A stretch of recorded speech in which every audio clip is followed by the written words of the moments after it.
India alliance में कुछ party छोटी हो सकती, बड़ी हो सकती, उनका बीजेपी से टच है, अमित शाह के टच में हो सकते हैं। डर के मारे डरते हैं लोग। अभी शिंदे क्यों टूट गया हमारा? डर से मारे टूट गया ना इतना शिंदे। और ममता बनर्जी और केसीआर और केजरीवाल और अखिलेश, ये तो जैसा लग रहा था तीसरा मोर्चा बनाना चाह रहे हैं। क्या आपको लग रहा है कि इंडिया अलायंस टूट सकती है, तीसरा मोर्चा बन सकता है? आपकी बात सही है, मैं आपके बात से सहमत हूँ। हमारे गठबंधन में कुछ सदस्य है कि ये विचार करते हैं, किया है, और उस बारे में हमारे पार्टी चीफ उद्धव ठाकरे जी को भी उसमें शामिल किया है, कि बात की है कि हमको ये करना चाहिए। अप्रोच किया है, बातचीत भी होती है। उसमें ममता दीदी का इनिशिएटिव ज़्यादा रहता है, लेकिन हमारे बहुत से साथी हैं वो मानते हैं इंडिया अलायंस का महत्व। जैसे केजरीवाल जी है, ममता जी है, उमर अब्दुल्ला जी है, वो पार्टी बोलते हैं उसको एक साथ लाने की जिम्मेदारी किसकी है? सबसे बड़ी पार्टी है कांग्रेस, तो ये उनकी जिम्मेदारी है हम सबको एक साथ बिठाना, चर्चा करना। आपको लालू जी से बात करनी पड़ेगी, आपको अखिलेश जी से बात करनी पड़ेगी। जैसे तेलंगाना में केसीआर राव जी है, हाँ, वो आप ऐसे अकेले बैठे हैं। आप नवीन पटनायक की पार्टी भी बीजेपी के साथ लड़ रही है, वो बीजेपी के साथ नहीं जाएगी तो किसके साथ जाएगी? तो उनको हमारे साथ लाना चाहिए। हम सब जो अगर 250, 210, 200 जो भी हम लोग हैं आज जी, वो अभी भी कभी एक साथ नहीं बैठे हम एमपी। नहीं, आप लोग क्यों नहीं बैठ रहे एक साथ? मतलब भाई सारी पार्टियां, उसका एक डिनर और लंच तो दिया जा सकता है। सोनिया जी दे दें, आप ही दे दीजिए। तब से ये 5-6 महीने से जो लोकसभा चुनाव हो गया, तब से हम एक साथ नहीं मिले। जब तक हम एक साथ नहीं दिखते, तब तक इंडिया का मनोबल बढ़ता रहेगा। हमारे गठबंधन में जो सीनियर लीडर्स हैं, जिनके साथ नीतीश बाबू के अच्छे संबंध रहे, उसमें शरद पवार साहब है, और भी हमारे ये बात हो गई कि हमको ये रिलेशन रखना चाहिए। क्या नीतीश कुमार को आया जा सकता है? क्योंकि वो नाराज दिख रहे हैं। नीतीश कुमार की पार्टी ये लोग तोड़ेंगे जी। नीतीश कुमार की जो पार्टी है जेडीयू, वो तोड़ देंगे बीजेपी। अब देखो आने वाले दिनों में उनकी पार्टी तोड़ेंगे। नमस्कार, मैं दीपक शर्मा, स्पेशल ब्रॉडकास्ट में आपका स्वागत है। आज हमारे साथ खास मेहमान हैं, संजय राउत साहब हैं। और आप कह सकते हैं कि इंडिया अलायंस जब शेप अप कर रहा था, तो संजय राउत साहब उसमें ना सिर्फ एक इम्पॉर्टेंट पिलर थे, स्तंभ थे, बल्कि आप ये भी कह सकते हैं कि सूत्रधार की भूमिका में भी रहे। और ये एक ऐसे नेता हैं इंडिया अलायंस में, वो चाहे ममता दीदी हों या फिर राहुल गांधी हों, उद्धव ठाकरे की तो पार्टी से ही आते हैं, चाहे वो शरद पवार हों, अखिलेश यादव हों, अरविंद केजरीवाल हों, स्टालिन हों, सबके संपर्क में रहते हैं। और क्योंकि एक प्रतिष्ठित स्थापित पत्रकार भी रहे, चीज़ों को समझते हैं कई बरसों से पार्लियामेंट में। और सबसे बड़ी खासियत जो राउत साहब की है, खुलकर बात करते हैं, निर्भीक हैं। राउत साहब, बहुत बहुत स्वागत है आपका। नमस्कार। संजय भाई, पहला जो सवाल है, और सवाल ये है कि जनता जिसने आपको वोट दिया है इंडिया अलायंस के नाम पर, और जनता का जो वोट था उसका असर भी दिखा कि मोदी जी 340-400 की जगह 240 पर आ गए। लेकिन जनता का ये कहना है, जहाँ भी मैं जाता हूँ, कि साहब इंडिया अलायंस को जिस तरह से आगे बढ़ना चाहिए था, ऐसा लगता है कि मोदी जी 240 पर नहीं है, मोदी जी 340 पर आ गए हैं। तो क्या इंडिया अलायंस कहीं ना कहीं उसके अंदर वो एग्रेशन नहीं रहा, या मंजिल से बिखर गया? नहीं, एग्रेशन की बात नहीं है। 240 पर मोदी जी तो 400 पार की बात कर रहे थे उनके लोग, लेकिन हमने उनको 240 तक लाकर रुकवा दिया। ये एक बड़ी उपलब्धि है, आसान नहीं था। और ये इसलिए हुआ कि हम सब लोग मजबूती से एक साथ उस वक्त आ गए, और हमारे सब में मन में एक जज्बा था कि नहीं, हमको मोदी जी को पीछे करना है, पीछे हटाना है। बात महाराष्ट्र की हो या उत्तर प्रदेश की हो, ये दोनों राज्यों ने अपना अपना जो जिम्मेदारी थी वो संभाल ली। अगर उड़ीसा, बिहार, कर्नाटक, उत्तराखंड, हिमाचल जी, ये राज्यों से थोड़ा हमको मदद मिल जाती तो मोदी जी आज सत्ता पे नहीं रहते। लेकिन कुछ राज्यों से ज़्यादा उम्मीद हमको थी। जैसे बिहार में हमको उम्मीद थी, बिहार में नहीं हुआ, मध्य प्रदेश में नहीं नीतीश हुआ, लौट गए साहब।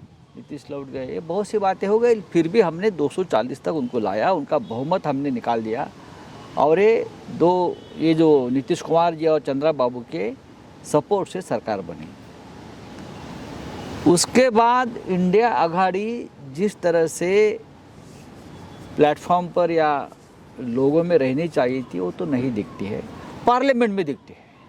जी सदन के अंदर जब सदन चालू रहता है तब है राहुल गांधी नेता रहता है या हम लोग सब एक साथ रहते हैं।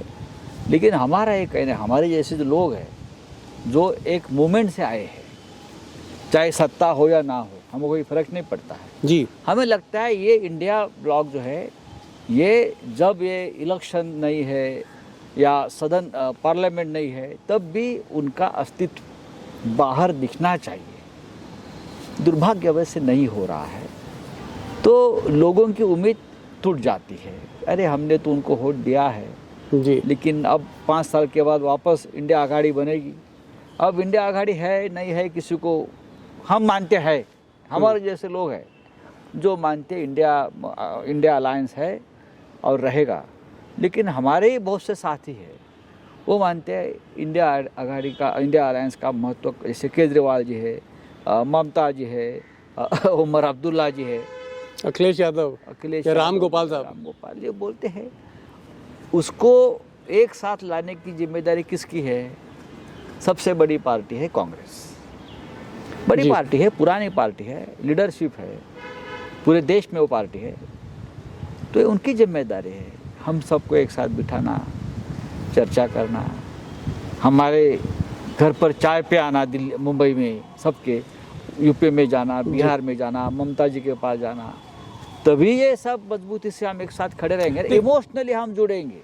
एक मिनट संजय भाई, ईमानदारी से, क्योंकि ये तो बहुत थ्रेडबेयर बात हो रही है। जैसे ममता दीदी, ममता बनर्जी, अक्सर उनका कमेंट ऐसा आता है कि लगता है कि जैसे कहीं ना कहीं बहुत नाराज़ हों, मतलब तो ममता बनर्जी की नाराज़गी क्या? आप तो भाई टच में रहते हैं, आपकी तो अंदर खाने बात होती है। हम टच में रहते हैं। ममता जी का और उद्धव ठाकरे जी का भी बहुत अच्छा रिश्ता है, हम एक दूसरे से बात भी करते हैं। उनकी नाराज़गी तो है, देखिए वहाँ ममता दीदी का जो संघर्ष रहा वो वामपंथियों से रहा जी, और वहाँ कांग्रेस और वामपंथी एक साथ आकर ममता जी से लड़ते हैं।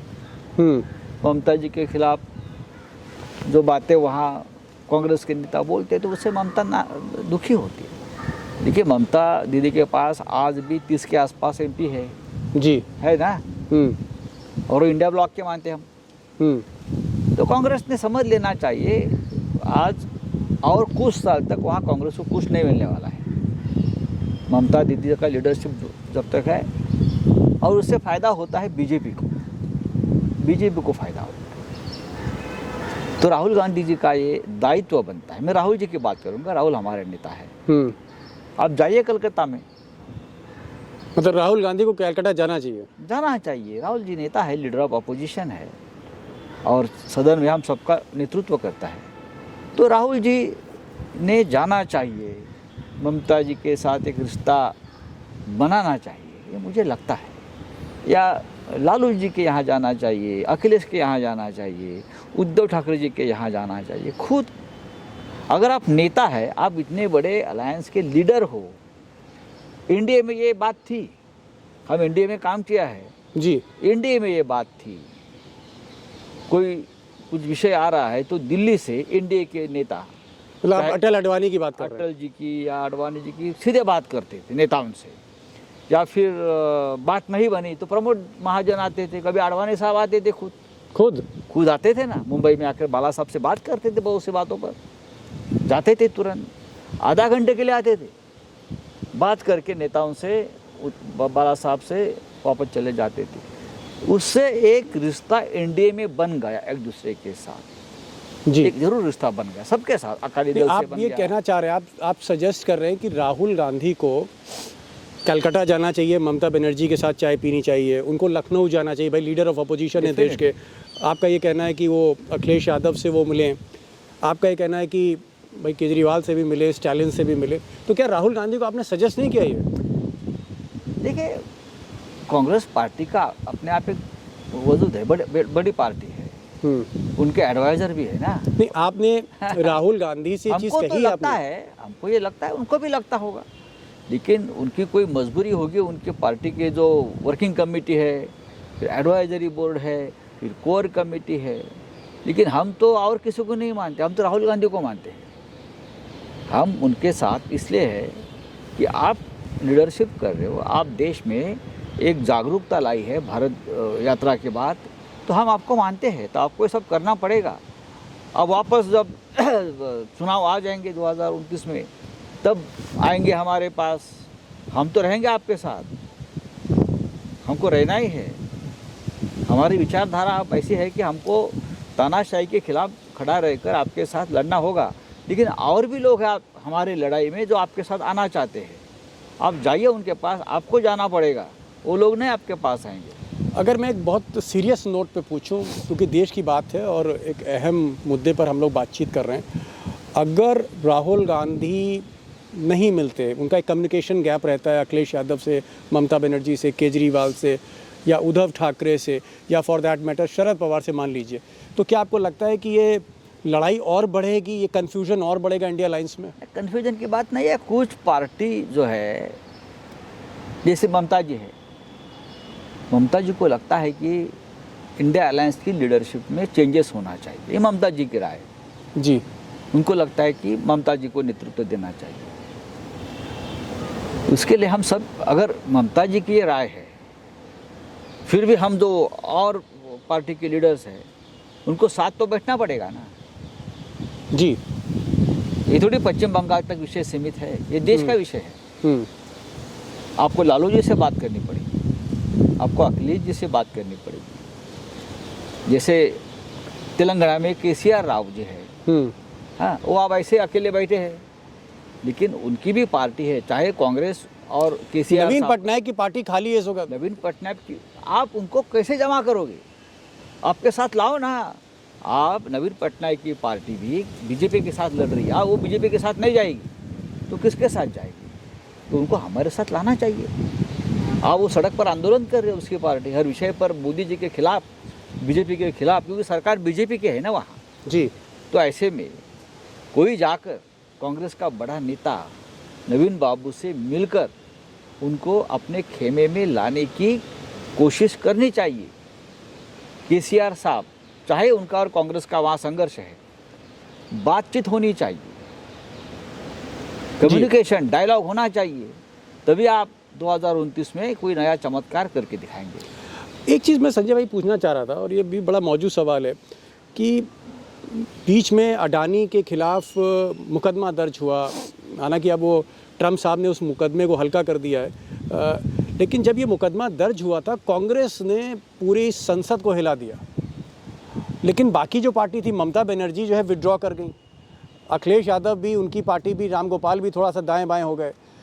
तो क्या ये इंडिया अलायंस में अडानी घुसना चाहते हैं, और अडानी क्या मोदी के आदमी नहीं है, और अगर मोदी के आदमी है तो सीधे हस्तक्षेप कैसे कर रहे हैं? देखिए, ये बात राजनीतिक नहीं हो सकती। गौतम अडानी या अंबानी ये टाटा और बिरला नहीं है।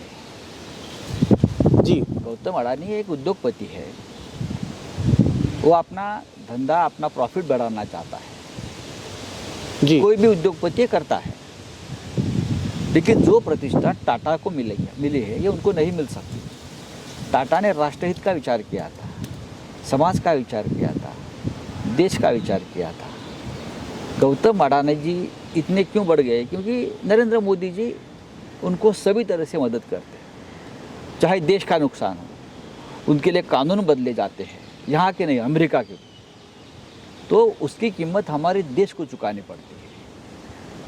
तो ये ऐसे उद्योगपति, मैं किसी का नाम नहीं लेना चाहता हूँ, ऐसे उद्योगपति कोई अलायंस को कैसे चला सकते हैं या अलायंस में कैसे घुस सकते हैं? नहीं। एक और मैं देख रहा हूँ कि जैसे आज भी बीजेपी अल्पमत में है, मोदी जी अल्पमत में है, 240 है, 272 उनको चाहिए, मतलब जिस पार्टी के 30-35 सीटें कम हैं, ऐसा एक फील मिलता है आप लोगों से बातचीत करके, या कांग्रेस में जब मैं लीडर से बात करता हूँ, या अखिलेश यादव, जैसे आप लोग काफ़ी डिमोरलाइज है, आप लोग भूल गए कि मोदी जी 240 पर हैं। ऐसा लगता है कि जैसे मोदी जी 440 पर हैं। ये सच है। ऐसा क्यों है? पहले 2-4 सेशन में तो ये लग रहा था कि मोदी अल्पमत में है।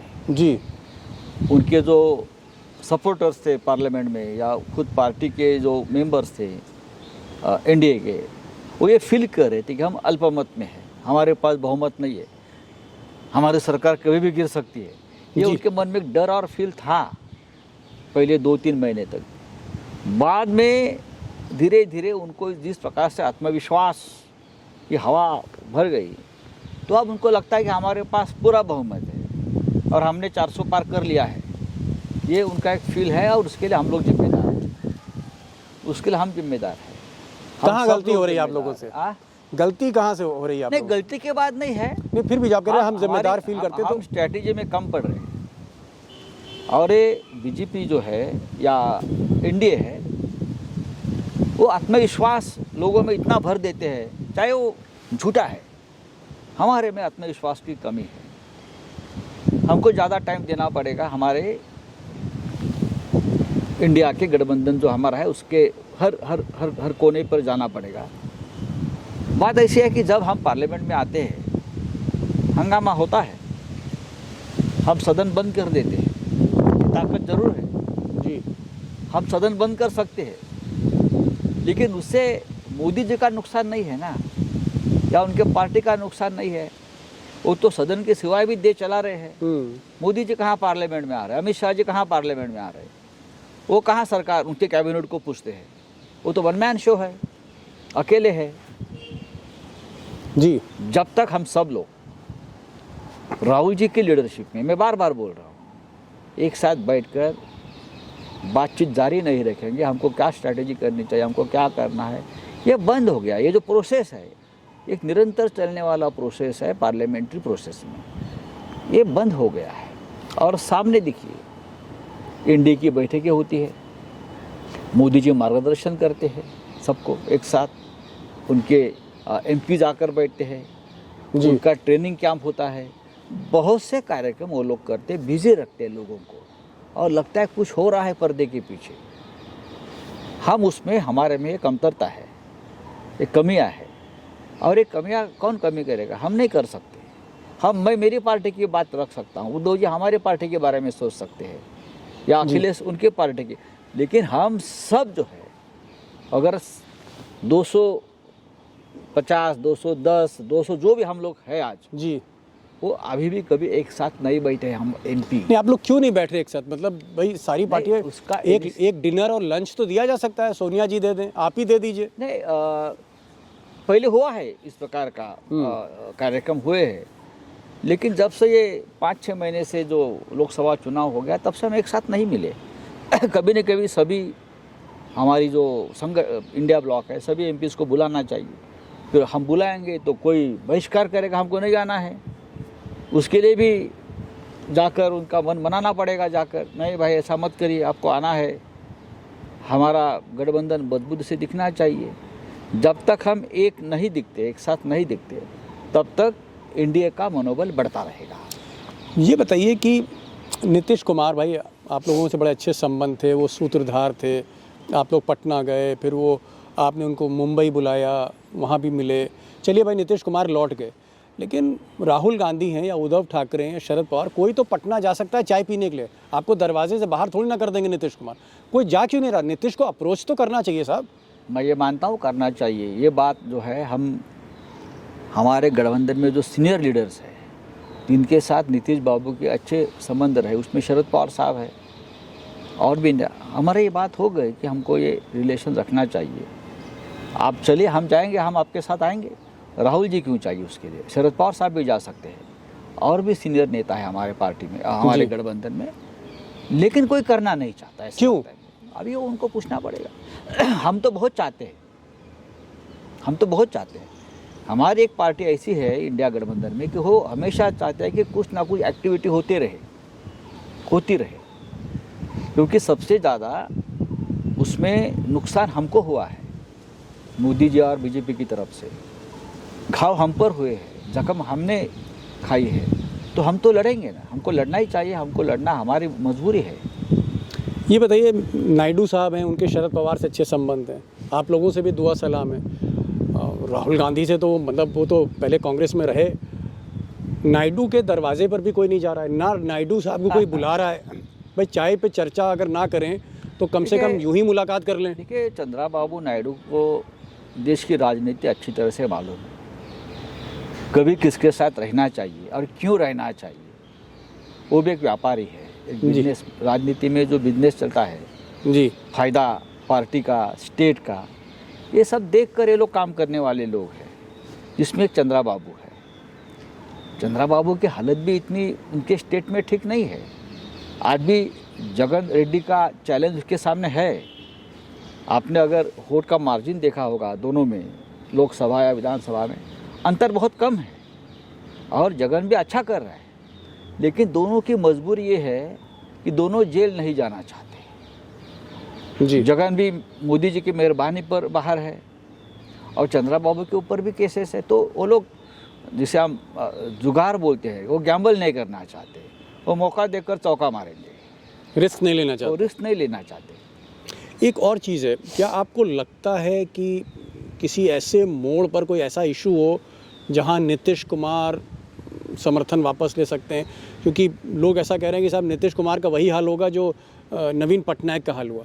क्या आपको लगता है कि अगर लालू प्रयास करें या फिर कांग्रेस प्रयास करे, आप कहिए कि नहीं साहब हम आपको जगह देते हैं, अगर आप कोऑर्डिनेटर बन जाइए, प्रधानमंत्री बन जाइए, उससे पहले क्या नीतीश कुमार को तोड़ के लाया जा सकता है? क्योंकि वो नाराज दिख रहे हैं। नीतीश कुमार की पार्टी ये लोग तोड़ेंगे जी, नीतीश कुमार की जो पार्टी है जेडीयू, वो तोड़ देंगे बीजेपी। आप देखो आने वाले दिनों में उनकी पार्टी तोड़ेंगे। क्यों? उनको मजा आता है बीजेपी को, ये खेल है बीजेपी, हॉबी है पार्टी तोड़ो, ये पार्टी तोड़ो अभियान है। मजा आता है उनको पार्टी तोड़ने में। अपने मित्रों को तोड़ते हैं, अपने ही मित्रों को तोड़ेंगे। हम उनके साथ रहे, हमारी पार्टी तोड़ी। शरद पवार मोदी जी के खास दोस्त रहे हमेशा, उनकी पार्टी तोड़ दी। जी, पार्टी तोड़ने में उन्हें बहुत मज़ा आता है, और उनको लगता है कि हम सब कुछ कर सकते हैं पैसे की और एजेंसी की ताकत पर, उनको ऐसा लगता है। लेकिन मैं बार बार कहता हूँ, उनको सिर्फ लगता है, कुछ दिनों तक ये बात चलती भी है। लेकिन राजनीति में कोई अमरूद पीकर नहीं आया है, कोई अजरामर नहीं है, सबको कभी ना कभी हिसाब देना पड़ता है, एक और ऐसी लोगों ने दिया भी है। एक ऐसी संजय साहब एक फीलिंग आ रही थी कि ममता बनर्जी, अखिलेश यादव, केजरीवाल, उद्धव ठाकरे साहब, आपकी पार्टी, शरद पवार, ये से कहीं ना कहीं एक हो रहे हो और कांग्रेस थोड़ा अलग हो रही हो। और ममता बनर्जी और केसीआर और केजरीवाल और अखिलेश, ये तो जैसा लग रहा था तीसरा मोर्चा बनाना चाह रहे हैं। क्या आपको लग रहा है कि इंडिया अलायंस टूट सकती है, तीसरा मोर्चा बन सकता है? आपकी बात सही है, मैं आपके बात से सहमत हूँ। हमारे गठबंधन में कुछ सदस्य है कि ये विचार करते हैं, किया है, और उस बारे में हमारे पार्टी चीफ उद्धव ठाकरे जी को भी उसमें शामिल किया है, कि बात की है कि हमको ये करना चाहिए। अप्रोच किया है, बातचीत भी होती है।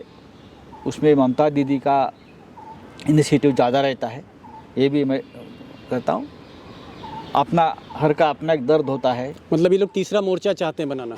तीसरा मोर्चे की बात मैं नहीं कहता हूँ, लेकिन इंडिया अलायंस का लीडरशिप जो है वो कांग्रेस से निकालकर किसी और के हाथ में देने की ये लोग बात करते हैं। जैसे ममता जी ने जब बात की तो लालू जी ने समर्थन किया उनका, आपको पता होगा। कुछ लोग चुप है, उमर अब्दुल्ला ने भी खुलकर कुछ बात की है जी। और जब तक कांग्रेस पार्टी ये सभी लोगों से 1 to 1 बात नहीं करेगी, तब तक ये चलता रहेगा। क्या इंडिया अलायंस टूट भी सकती है? मुझे नहीं लगता है। देखिए, हम जो इंडिया अलायंस में लोग बैठे हैं वो सब रीजनल पार्टीज है, और हमारा इंटरेस्ट हमारे रीजन में, हमारे प्रदेश में है। अगर हमारे रीजन में हमारा इंटरेस्ट कांग्रेस नहीं मेंटेन करेगी तो झगड़ा होगा। हमारी वजह से इंडिया अलायंस बना है जी। हम तो रहेंगे हमारे स्टेट में, चाहे कांग्रेस हमारे साथ हो या ना हो। ममता जी रहेंगी, अखिलेश रहेंगे, तेजस्वी रहेंगे, उद्धव ठाकरे रहेंगे, हम तो रहेंगे, केसीआर रहेंगे। हमारी जो है वो प्रादेशिक अस्मिता है, हम उसके ऊपर लड़ते हैं। तो हमको कांग्रेस पार्टी ने हमारी ताकत बढ़ानी चाहिए। अगर कांग्रेस हमको ताकत देगी तो कांग्रेस की ताकत बढ़ेगी। आज कांग्रेस के जो 100 हो गया है वो रीजनल पार्टीज की ताकत से बढ़ी है कांग्रेस।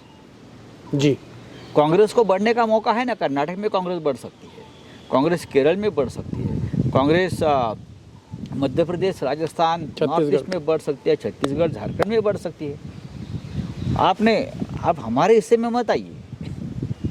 हाँ, जो है आपका हिस्सा उधर आप ले सकते हैं, लेकिन हमको ही खींच कर हमको नंगा कर देंगे तो हम तो लड़ेंगे ना आपके साथ भी। फिर आपको क्या लगता है कि कांग्रेस में राहुल गांधी आप लोगों की बात मानते हैं, लेकिन कांग्रेस में कोई दूसरा तबका है या राहुल गांधी के इर्द गिर्द जो टीम है, मतलब आप एफर्ट्स करते हैं फिर डिस्टर्ब कैसे हो जाते हैं? आप कहते हैं कि राहुल गांधी से कि साहब जाइए, ममता बनर्जी से मिलिए, इससे मिलिए, वो आपसे कहते हैं हाँ हाँ बिल्कुल जाएंगे, फिर वो जाते नहीं हैं। तो क्या कोई कांग्रेस में बीजेपी के स्लीपर सेल हैं, अगर मैं खुलकर बोलूं? ऐसा लोग आरोप करते हम नहीं करेंगे। कांग्रेस को लड़ना है, कांग्रेस को लड़ने का और संघर्ष करने का एक इतिहास है। ऐसा नहीं कि कांग्रेस कभी देश में लड़ी नहीं है, संघर्ष नहीं किया जी, इतना पुराना इतिहास है। अगर कांग्रेस ने संघर्ष नहीं किया होता तो देश हमारा स्वतंत्र नहीं होता ना। ये भी बात माननी पड़ेगी ना। कांग्रेस ने हमेशा संघर्ष किया है। जहाँ कांग्रेस की सरकारें नहीं है, ऐसे बहुत से स्टेट में कांग्रेस का संघर्ष है। तेलंगाना में किया है संघर्ष, राजस्थान में किया है, मध्य प्रदेश में किया है, महाराष्ट्र में किया है। आज भी कांग्रेस गांव-गांव में है, एक ही पार्टी है जो गांव-गांव में है, जम्मू कश्मीर में है। कुछ लोग कहते हैं और चर्चा होती है कि साहब इंडिया अलायंस में कुछ पार्टी छोटी हो सकती, बड़ी हो सकती, उनका बीजेपी से टच है, अमित शाह के टच में हो सकते हैं। डर के मारे डरते हैं लोग, बहुत कुछ उनके हाथ में है, मिसयूज करते हैं। सीधे लोग नहीं है ना, हम भी उसमें से गए हैं ना, उस आग से हम भी निकल चुके हैं। लोग डर जाते हैं। अभी शिंदे क्यों टूट गया? हमारा डर से मारे टूट गया ना इतना शिंदे। हमारे जो लोग तोड़े हैं अमित शाह ने, वो अमित शाह ने, तो शिंदे नहीं टूटा है, अमित शाह ने तोड़े हैं। डराया, धमकाया। आप कह रहे हैं डर की वजह से शिंदे गए? ऑफ कोर्स, और क्या है? क्या है उधर? क्या है? डर के वजह से तो गया। अजित पवार क्यों चले गए? डर के वजह से चले गए। शिंदे साहब का तो ये कहना था कि साहब संजय राउत उनको लिफ्ट नहीं देते हैं, उद्धव ठाकरे जो है उनसे बात नहीं करते हैं। देखो, मैं कभी मंत्री बना, मेरा भाई इतने साल से एमएलए है, अभी आया है यहाँ, उसको कभी हमने मंत्री बनाया नहीं। मंत्री कौन बने सालों साल से? वो भी नंबर 2 आप ही है ना, एकनाथ शिंदे। आप ही मंत्री बने, वो भी बड़े बड़े पोर्टफोलियो उनके पास रहे। और क्या होता है? लिफ्ट क्या होता है? नहीं, वो कहते थे कि साहब उद्धव ठाकरे या आदित्य ठाकरे हमसे बात नहीं करते थे, हमको ऐसा इग्नोर होता है करते क्या? थे। कभी ऐसा कभी होता है? ये झूठ बोलते हैं, बात नहीं करते। आप ठाकरे परिवार को समझते हैं सब लोग। सबसे ज़्यादा लोगों से कम्युनिकेशन किसका है? तो ठाकरे परिवार का होता है हमेशा। इसीलिए तो इतने साल से पार्टी चल रही है ना। हाँ, विदाउट कम्युनिकेशन पार्टी चलती है क्या? हमारी ग्रासरूट की पार्टी है, हम लोगों में जाकर काम करते हैं। उद्धव ठाकरे जाते हैं, आदित्य ठाकरे जाते हैं। जी, एक और सवाल पूछना चाहेंगे, क्या आपको लगता है कि इंडिया अलायंस में राहुल गांधी को सबसे पहले एक सचिवालय बनाना चाहिए, एक ऑफिस बनाना चाहिए, जहाँ 2-4 क्लर्क बैठे, स्टेनो बैठे, सेक्रेटरी बैठे, कोई ऑफिस होना चाहिए? इतना ही बड़ा भाई, आपने करोड़ों लोगों के वोट ले लिए साहब। इस बारे में हमारी एक चर्चा भी हो गई थी कि इंडिया अलायंस का अपना एक कार्यालय। अभी ऑफिस है कि नहीं है बताइए? नहीं है। इंडिया आपको बुरा नहीं लगता है? बुरा तो राव लगता साहब, है। करोड़ों वोट आपको मिले, लाखों वोट, करोड़ों वोट मिले इंडिया अलायंस को। आप 200 के ऊपर आपकी स्ट्रेंथ है, 200 सांसद कम नहीं होते। एक ऑफिस होना चाहिए कि नहीं होना चाहिए, मैं पूछ रहा हूँ। एक हेडक्वार्टर दिल्ली में होना चाहिए, क्यों नहीं होना चाहिए? एक हेडक्वार्टर होना चाहिए, एक नेशनल कोऑर्डिनेशन कमेटी होनी चाहिए, स्टेट लेवल पर होनी चाहिए, नेशनल लेवल पर होनी चाहिए। दिल्ली में इंडिया ब्लॉक का एक हेडक्वार्टर होना चाहिए, क्योंकि ये छोटा गठबंधन नहीं है जी, हमारे पास 200 से ज़्यादा सांसद है, वही मैं कह रहा हूँ। तो होना चाहिए। तो क्यों नहीं हो पा रहा? अब नहीं हो पा रहा है, क्या करेंगे? हम तो बात रखते वापस रखेंगे। आपने कभी कहा राहुल गांधी से? नहीं, इस बारे में हमारे बैठक में चर्चा हुई थी। सभी पार्टी के लोग थे और ये प्रस्ताव था, लेकिन वो आगे नहीं गया। एक क्वेश्चन है, हो सकता है आप उस पर जवाब दें ना दें, शिंदे साहब का फ्यूचर क्या है? क्या ये पार्टी चलती रहेगी या शिंदे साहब कहीं ना कहीं अल्टीमेटली बीजेपी के बाराती हो जाएंगे? ये बीजेपी मर्ज करना पड़ेगा उनको अपनी पार्टी। एक चुनाव तो जीत ले, अमित शाह के भरोसे सब एक गड़बड़ घोटाला करके, लेकिन महाराष्ट्र में लोग जहाँ ठाकरे है वहाँ शिवसेना है। एकनाथ शिंदे कहाँ से पैदा हो गए शिवसेना की प्रमुख? ठीक है, एक चुनाव पैसे के ताकत पर या जीत गए बीजेपी, लेकिन फाइनली आपको बीजेपी में मर्ज करना पड़ेगा। अमित शाह आपको अपने पार्टी में मर्ज कराकर रहेंगे। नहीं, अगर ये मर्ज करते हैं तो इनको इनाम क्या देंगे मोदी जी? इनाम देंगे ना, उनके बेटे को केंद्र में मंत्री बनाएंगे या उनको वापस बोलेंगे कि देवेंद्र जी को दिल्ली में लाएंगे और आपको मुख्यमंत्री करेंगे। डील तो करेंगे, ये तो डील मास्टर है ना सब। अगर शिंदे को मुख्यमंत्री की कुर्सी दी जाए तो शिंदे कुछ भी कर सकते हैं, मर्ज कर सकते हैं पार्टी? शिंदे सत्ता के लिए कुछ भी कर सकते हैं। एक सबसे पहले वो तो बहुत डरपोक आदमी है, उसके दाढ़ी पर मत जाइए। वो छत्रपति शिवाजी महाराज की दाढ़ी नहीं है, वो डरा हुआ आदमी है, हमेशा डर के मारे काम किया उसने। वो अभी छाती सीना दिखाता है जी, लेकिन बहुत डरपोक आदमी है। ये डरते हैं। हमने उसको समझाया कि आपको कोई अरेस्ट नहीं करने वाला, आप डरो मत, हम हैं आपके साथ। फिर वो कांप रहा था, सबको मालूम है नहीं मुझे अरेस्ट कर लेंगे, मुझे जाना पड़ेगा, तो भाग गए अचानक। ऐसे लोग राजनीति में है आजकल, और ऐसे लोगों के ऊपर बीजेपी की रोजी रोटी चल रही है। एक और सवाल है, ऐसा कहा गया है कि प्रफुल्ल पटेल को टारगेट दिया है अमित शाह ने, सुनने में आया है, और टारगेट ये है कि भाई 5-6 सांसद तोड़ लाओ शरद पवार की पार्टी से तो हम तुम्हें कैबिनेट मिनिस्टर बना देते हैं। ये तो है ना, ये तो गलत नहीं है, क्योंकि प्रफुल्ल पटेल बहुत बेताब और बेचैन है मंत्री बनने के लिए केंद्र में, लेकिन उनका तो एक ही सांसद है। एक सांसद है तो एक सांसद पर एक कैबिनेट कैसे मिलेगा? तो और भी लोग मांगेंगे, तो उनके अलायंस है। तो उनको कहा गया कि आप अपना कोटा पूरा करिए 7 का, मुझे लगता है 7 के ऊपर एक कैबिनेट है, आप अपना कोटा पूरा कर लीजिए तो आपको कैबिनेट मिलेगा। तो प्रफुल्ल पटेल जोर लगा के काम पर लगे हैं अपने ही गुरु की पार्टी तोड़ने के लिए। क्या पार्टी तोड़ देंगे? अभी तो मुझे नहीं लगता है इतनी जल्दी कुछ सुप्रिया नहीं। सूले का मूड क्या है? क्या वो अभी अपने फादर के साथ हैं, आप लोगों के साथ हैं, या वो उनका भी थोड़ा इंक्लिनेशन है? मैं सुप्रिया ताई को जो पहचानता हूँ वो आखिरी व्यक्ति होगी जो बीजेपी के साथ जाएगी। कारण? वो बीजेपी के साथ कभी नहीं जाएगी। मैं उनको पहचानता हूँ, बचपन से देखता हूँ, जी नहीं जाएगी। आने वाले समय में आपको क्या लगता है कि बिहार का जो चुनाव आने वाला है ये बहुत डिसाइसिव है, क्योंकि नीतीश कुमार नाराज़ चल रहे हैं और लालू नीतीश की बातचीत भी चल रही है। क्या आपको लगता है कि एक 2-3 महीने के अंदर ये जो खुमारी है, हरियाणा जीतकर, महाराष्ट्र जीतकर और दिल्ली जीतकर, ये खुमारी क्या बिहार में उतर सकती है, या जिस ढर्रे पर ये जो मॉडल बनाया है? नीतीश कुमार जी के ऊपर आप कौन विश्वास रखेगा? नीतीश कुमार के पास खुद की वोट बैंक नहीं है, अब सबको मालूम है। नीतीश कुमार ज़रूर एक हमारे राजनीति का अच्छा चेहरा थे, प्रधानमंत्री पद का चेहरा था उस वक्त, हम उनको ये बोला भी था, लेकिन अब उनकी पार्टी बीजेपी के पकड़ में है, जबड़े में है। केवल उनकी पार्टी तोड़ देंगे लोग। अगर नीतीश कुमार ने कोई ऐसा निर्णय लिया तो पार्टी टूट जाएगी। एक लास्ट क्वेश्चन, क्या अगर मोदी जी फ़ोन करेंगे भाई संजय जी आइए चाय पीजिए, जाएंगे ना, और आपसे कहेंगे भाई उद्धव जी को लाइए, अब आप लोग वापस आ जाइए एनडीए में?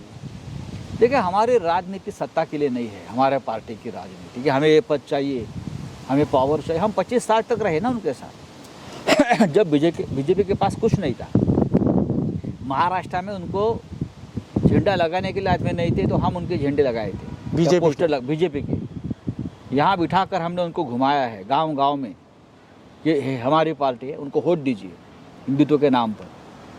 वो उस वक्त सत्ता आएगी, केंद्र में बीजेपी आएगी या महाराष्ट्र में आएगी हमारे साथ, ये कभी सोचा नहीं था। हम ऐसे लोग हैं, हम खुल कर देते हैं। आप जाएंगे वापस या नहीं मोदी जी के साथ? नहीं, बात अमित ऐसी शाह। है कि जिस तरह से हमको ये लोगों ने दर्द दिया है और हमारा कोई दोष नहीं था, हमने जी। क्या गुनाह किया था आपके साथ बैठकर, आपको सपोर्ट ही किया था। 2014 में आपने अलायंस तोड़ा, फिर 2019 में आपने हमको धोखा दिया। तो जब तक आप धोखा देते रहेंगे तो आप ये उम्मीद नहीं कर सकते कि हम आपके साथ जाएंगे। अभी हम ठीक है, हमारा ठीक चल रहा है, हमको लड़ना ही है, हमारा पार्टी का जन्म ही लड़ने के लिए हुआ है। जी चलिए साहब, तो ये संजय राउत है और ये बातों का सिलसिला मुझे यहाँ इसलिए ख़त्म करना पड़ रहा है क्योंकि ये बातें चलती रहती हैं। राउत साहब लगातार कुछ ना कुछ रिवील कर रहे हैं, लेकिन 2-3 बड़ी बातें कही। सबसे बड़ी बात इन्होंने कही कि भाई ममता बनर्जी, अखिलेश यादव, केजरीवाल नाराज़ तो हैं, नाराज़गी है और ये चाहते हैं कि राहुल गांधी इन सबसे मिलें, बातचीत हो, एक सचिवालय बने इंडिया अलायंस का, और इंडिया अलायंस को इंटैक्ट रखने की ज़रूरत है। और कहीं ना कहीं एक नाराज़गी कांग्रेस के प्रति है, यानी जो बिग ब्रदर है जिसके पास तकरीबन 100 सांसद हैं, उसको आगे बढ़ना होगा। लेकिन एक अच्छी खबर भी बताई इन्होंने, कहा कि चाहे वो शरद पवार की पार्टी हो या शिवसेना उद्धव ठाकरे, ये अब टूटने वाली नहीं है और ना ही उद्धव ठाकरे अगर मोदी जी चाहें तो वहाँ वापस फिर जा सकते हैं, क्योंकि बहुत घाव मिले, दर्द मिले। और शिंदे के बारे में इन्होंने कहा कि साहब शिंदे जो है उनकी पार्टी मर्ज हो सकती है। शिंदे एक डरे हुए आदमी है, डर की वजह से वो गए थे। पार्टी मर्ज हो सकती है अगर उनको मुख्यमंत्री का ऑफ़र दिया जाए। संजय भाई आप आए, खुलकर बातचीत हुई, मैं चाहूँगा ये सिलसिला बना रहे हमारा। बहुत बहुत शुक्रिया कि आप आए और आपने समय निकाला और बातचीत की। Thank you so much for joining this programme.